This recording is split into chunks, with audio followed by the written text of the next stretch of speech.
د مقاومت جبهه څنګه او ولې ناهیلې شوه؟ تازه یې څه ویلي دي؟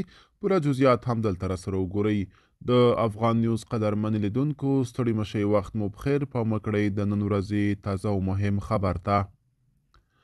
د افغانستان نجات لپاره د ملي مقاومت په نوم علي شورا چې ځان د افغانستان تر ټولو لویه شورا بولي، په یوې اعلامیه کې د روسیې ولسمشر هغه څرګندونو ته غبرګون ښودلی چې غواړي طالبان د ترهګرو ډلو له لیست څخه وباسي.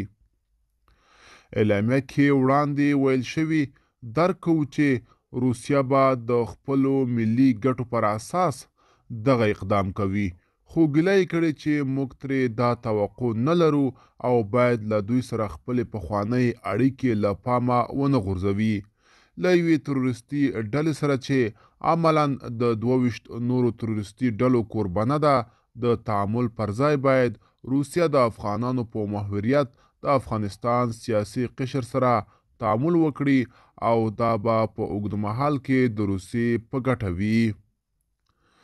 د مسکو فارمټ غونډه چې د جمهوریت دولت پر مهال هماغو سیاسونو د مسکو په منځګړیتوب له طالبانو سره د جوړجاړي لپاره رامنځته کړې وه، اوس یې پرې انتقاد کړی او د روسیې ته یې وړاندیز کړی چې یاد فارمټ باید له اوسني وضعیت څخه د افغانستان په ایستلو کې له دوی سره همکاري وکړي.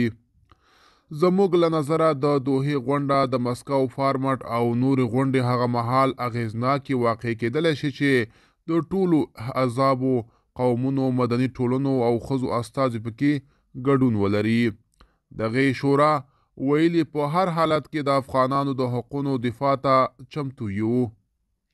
ملګرو، دا به زموږ چمتو شوی ویډیو. که تاسو هم کومه نظر لرئ په کومنټ کې راسره ولیکئ. تر بیا ښه وخت، ښې چارې.